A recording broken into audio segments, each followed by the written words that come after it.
अब देखो क्या क्वेश्चन, एकदम समझ लो भाई। Densities of 4 liquids A B C D are given below. 4 liquid है ए बी सी डी, समझ गए। उनकी डेंसिटी दी है, डेंसिटी केजी पर मीटर क्यूब। फार्मूला क्या होता है? डेंसिटी इक्वल टू क्या होता है? मास अपॉन वॉल्यूम, यही होता है। Density equal to mass upon volume. तो देखो फार्मूला उसका हो गया, डेंसिटी का तुम्हारा क्या हो गया? यूनिट, ऊपर का केजी, मास का क्या हो गया? केजी, और वॉल्यूम का मीटर क्यूब।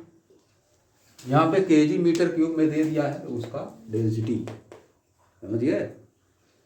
लिक्विड्स दिया है ए लिक्विड का डेंसिटी 785 है। इसका मतलब क्या है कि 1 मीटर क्यूब में, 1 मीटर क्यूब अगर कोई बर्तन लिया जाए जिसका लंबाई, चौड़ाई, लेंथ, ब्रेड्थ और हाइट तीनों अगर 1 मीटर है, तीनों अगर 1 मीटर है, तो उसका मास कितना होगा? 785 किलो। उसका मास कितना हो जाएगा? 785 केजी हो जाएगा। अगर लिक्विड बी को किसी ऐसे बर्तन में लिया जाए जिसका लेंथ, ब्रेड्थ और हाइट तीनों 1 मीटर है, तीनों 1 मीटर है, तो उसमें जो लिक्विड रखा जाएगा उसका मास कितना हो जाएगा? 820 किलो। कहने का मतलब ये, डेंसिटी मतलब क्या होता है? डेंसिटी मतलब पार्टिकल कितना नज़दीक नज़दीक। डेंसिटी मतलब जिस चीज़ का पार्टिकल ज़्यादा नज़दीक नज़दीक रहेगा उसका डेंसिटी ज़्यादा। बात समझ रहे हो? बात हमारी नहीं। जिस सब्सटेंस में पार्टिकल ज़्यादा नज़दीक नज़दीक रहेगा उसकी डेंसिटी ज़्यादा, जिसमें पार्टिकल दूर दूर रहेगा उसकी डेंसिटी कम। यही कॉन्सेप्ट है ना। जैसे सॉलिड की डेंसिटी ज़्यादा होती है क्योंकि सॉलिड के पार्टिकल नज़दीक नज़दीक होते हैं, डिस्टेंस कम होता है। लिक्विड का डेंसिटी सॉलिड से कम होता है, और गैस का डेंसिटी लिक्विड और सॉलिड दोनों से कम होता है। बात समझ गए? आप देखो ये सब समझ लिए। आप देखो बेस्ड ऑन दिस इंफॉर्मेशन, जो इंफॉर्मेशन ऊपर दी गई है, identify the correct statement of the following. चारों में कौन सही बताना है। ऊपर जो इंफॉर्मेशन दी गई उसके हिसाब से हमको बताना है कौन इसमें सही है। एन ऑब्जेक्ट, एक object that float in liquid C, कोई ऑब्जेक्ट लिया गया उसको लिक्विड सी में डाल दिया गया, may or may not float in liquid A. ऐसा हो सकता है कि वह लिक्विड ए और बी में ना तैरे, ना फ्लोट करे। अब नहीं, जो लिक्विड सी में फ्लोट कर रहा है, अगर कोई ऐसा लिक्विड, जैसे कोई ऑब्जेक्ट ले लिए जिसका डेंसिटी यहाँ पे इसके बीच में है, इसके बीच में कोई जो ऑब्जेक्ट लिया गया, आयन ऑब्जेक्ट जिसके लिखा है an object that float in liquid C, जो कि सी में तैर रहा है। मान लो हम जो ऑब्जेक्ट है उसका डेंसिटी कितना ले लिए? मान लो ऑब्जेक्ट जो है उसका डेंसिटी हम लिए 900 केजी पर मीटर क्यूब। अब नहीं, तो यह तो इसमें तैरेगा क्योंकि इसका डेंसिटी ज़्यादा है और जो उसमें डाला गया उसका डेंसिटी कम है। समझ गए? ऑब्जेक्ट का डेंसिटी अगर कम है और जिस लिक्विड में डाला गया है उसकी डेंसिटी अगर ज़्यादा है तो उसमें तैरेगा। समझ गए? तो इसमें तो तैरेगा, लेकिन इसमें नहीं तैरेगा। अब देखो वही लिखा है, an object that float in liquid C, एक ऑब्जेक्ट जो लिक्विड सी में फ्लोट कर रहा है, may or may not float in liquid B. ऐसा संभव है कि ए में फ्लोट कर भी सकता है और नहीं भी कर सकता है। तो सही सेंटेंस है ना। सेंटेंस क्या है? सही। समझिए बात कि नहीं समझे? अब देखो दूसरा, N object that float in liquid ए, एक ऑब्जेक्ट जो लिक्विड ए में है फ्लोट कर रहा है, may or may not float in liquid B, वह बी में तैर सकता है या नहीं तैर सकता है? बताओ। जो ए में फ्लोट कर रहा है, उसका क्या? बताओ, दूसरे वाले को बताओ क्या होगा। देखो क्या लिखा है, एन ऑब्जेक्ट, पहले वाले के लिए, an object that float in liquid C, एक ऑब्जेक्ट जो लिक्विड सी में तैर रहा है नहीं, may or may not float in liquid A, वह लिक्विड ए में तैर भी सकता है और नहीं भी तैर सकता है। उसके कहने का मतलब ये है, an object that float in liquid C, एक ऑब्जेक्ट, वही ऑब्जेक्ट ले लो, उसके हमसे नहीं मतलब है, उसकी डेंसिटी पता नहीं कितना है, उससे नहीं मतलब। An object that float in liquid C, एक ऑब्जेक्ट जो लिक्विड सी में तैर रहा है, may or may not float in liquid B A, वह लिक्विड ए में तैर भी सकता है और नहीं भी तैर सकता है। सही है सेंटेंस की नहीं? तैर भी सकता है और नहीं भी तैर सकता है। अगर जो लिक्विड है, जो ऑब्जेक्ट है, यहाँ पे जो ऑब्जेक्ट लिखा है, अगर उसका डेंसिटी 785 और इसके बीच में रहेगा, तो 785 और 924 के बीच में अगर लिक्विड का डेंसिटी है, समझिए, तो लिक्विड इसमें भी तैरेगा और लिक्विड इसमें भी तैरेगा। 785 और 924 के अगर बीच में है, समझिए, उल्टा बोल रहे हैं क्या जी? 785 और 924 के बीच में अगर है तो इसमें केवल तैरेगा, बी में भी तैरेगा ना। हाँ, बी में भी तैरेगा। यहाँ पे सेंटेंस केवल सी के लिए लिखा है ना, अरे देखो ए और सी के लिए लिखा है ना, an object that float in liquid C may or may not float in liquid A, A के लिए, सी और ए को केवल देखो, सी और ए।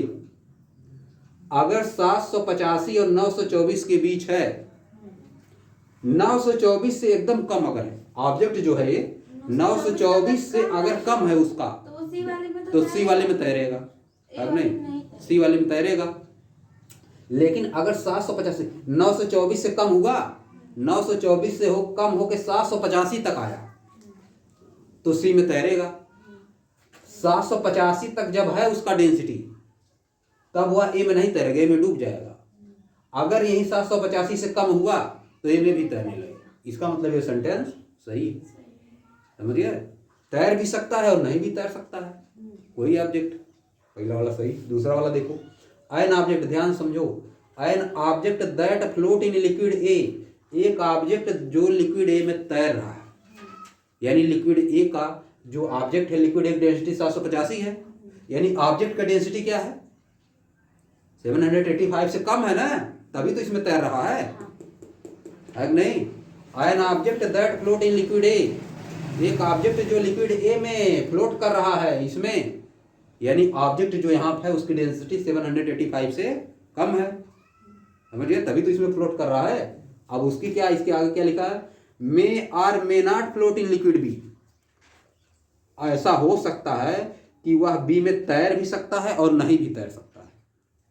बी में तैर भी सकता है और नहीं भी तैर सकता है, दोनों हो सकता है क्या? नहीं। या तो तैरेगा या तो नहीं भी तैर सकता है। नहीं। जो ए में तैर रहा है वो बी में पक्का तैरेगा।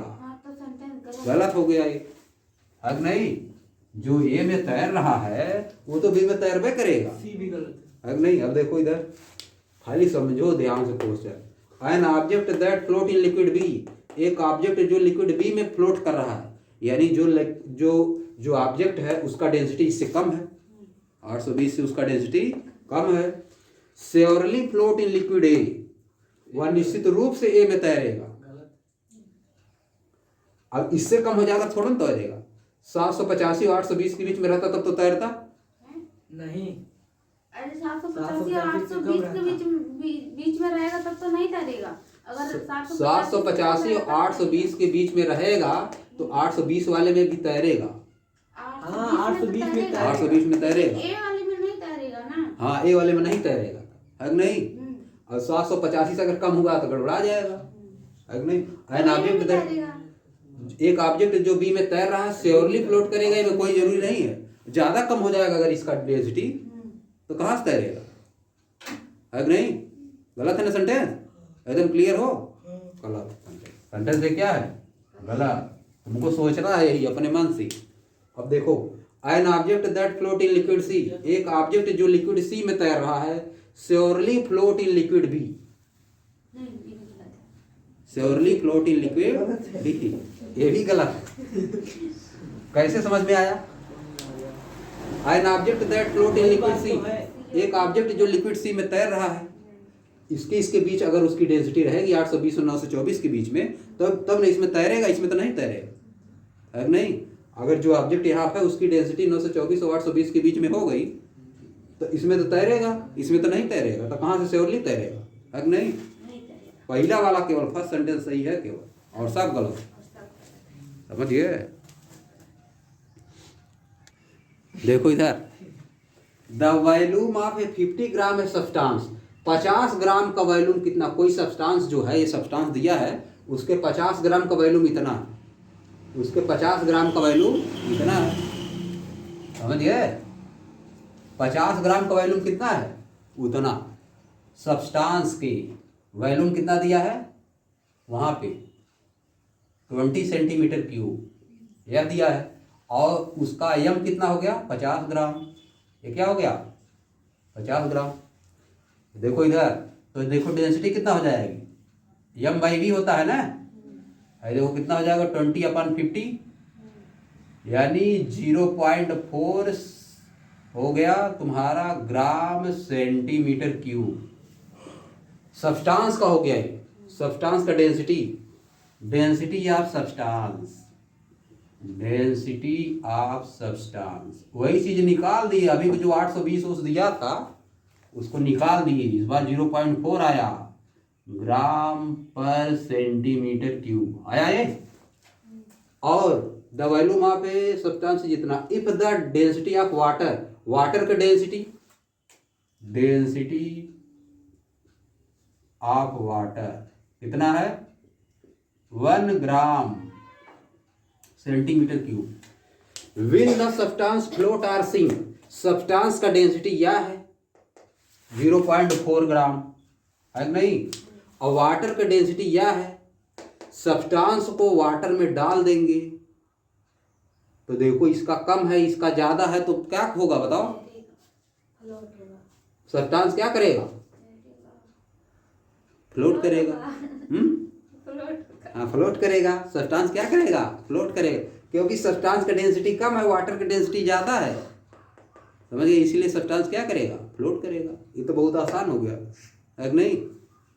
लिख दोगे, है देखो, डेंसिटी ऑफ सब्सटेंस, इस तरह पहले लिख दे रहे हैं, 0 पॉइंट अगर बढ़िया से लिखना है तब 0.4 ग्राम centimetre cube is less than 1 gram centimetre cube, उससे कम है ना, इसका मतलब density of substance, density of substance is less than density of water, लिख दो।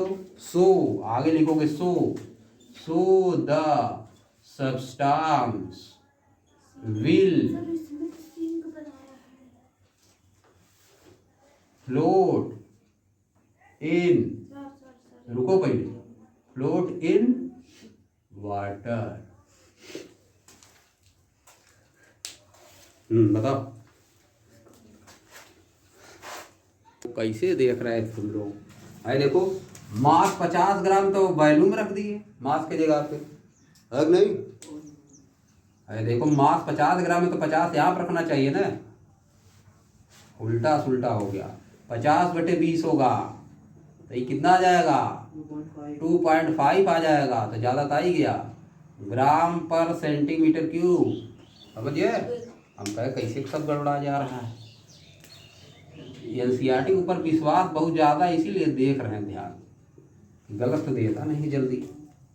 अब देखो यहाँ पे हो जाएगा कितना है, उलट जाएगा 2.5 ग्रेटर देन हो जाएगा, यहाँ भी ग्रेटर देन हो जाएगा। So the substance will sink, लिख दो यहाँ पे सिंक, बात समझिए, सिंक इन वाटर। बात क्लियर हो गया कि नहीं बताओ, ज़्यादा आ गया, उल्टा कर दिए थे यहाँ पे, पहले जहाँ पे लिखना चाहिए मास वहाँ पे लिख दिए उल्टा, भाई फार्मूला तो सही लिखे थे लेकिन यहाँ पे उल्टा लिख दिए, समझिए। चलो देखो क्या क्वेश्चन है, if both mass and velocity are doubled, then what will be the new kinetic energy compared to initial या original? अब पहले इसको सॉल्व करने के लिए क्या करेंगे, let the initial kinetic energy is k मान ले। इनिशियल काइनेटिक एनर्जी क्या मान ले रहे हैं, k। फार्मूला क्या होता है, k इक्वल टू 1/2mv²। ये होता है कि नहीं? अगर इफ मास m हो वेलोसिटी v हो तो इनिशियल काइनेटिक एनर्जी 1/2mv² होता है। जब देखो अब क्या कर रहा है, बोथ मास, पहले मास m था तुम्हारा, नाउ मास कितना हो गया, मास इक्वल टू 2m, और वेलोसिटी इक्वल टू कितना हो जाएगी, 2v, है कि नहीं? तब निकालना है, यह यहाँ पे लिख दे रहे हैं के आई, के इनिशियल या के ओरिजिनल लिख दे रहे हैं, के ओ लिख दे रहे हैं, ओरिजिनल वाला, है कि नहीं? अब जब निकालोगे के सफिक्स फाइनल लास्ट वाला 1/2, m की जगह क्या रखोगे, 2m रख दिए, है कि नहीं? फिर v की जगह क्या रख दोगे, 2v, 2v का स्क्वायर ये कर दिए। देखो के फाइनल इक्वल टू कितना हो जाएगा, 1/2, या देखो 2m काटेंगे नहीं इंटू 4v² हो जाएगा। कर सकते हैं इसे नहीं? देखो के फाइनल, अब देखो इसमें से 4 2 जा 8 बाहर कर दे रहे हैं, 8 बाहर कर दिए, 4 2 जा 8, अंदर क्या 1/2mv², ऐसे लिख सकते हैं ना? देखो यहाँ पे के सफिक्स 0 इक्वल टू 1/2mv², यहाँ भी 1/2mv², इसके जगह वहाँ से इसको रख दे रहे हैं, तो फ्रॉम 1 से क्या आ जाएगा, फ्रॉम 1, देखो के फाइनल इक्वल टू 8 के सफिक्स यह वाला ओरिजिनल, या देखो समझिए, यानी final energy, final kinetic energy कितना होगा, इनिशियल वाले का 8 टाइम, इनिशियल वाले का 8 टाइम, तो इसे लिख दो न्यू काइनेटिक एनर्जी या final new kinetic energy equal to 8 into original वाली, बस हो गया, ये तुमको बताना है, ठीक है?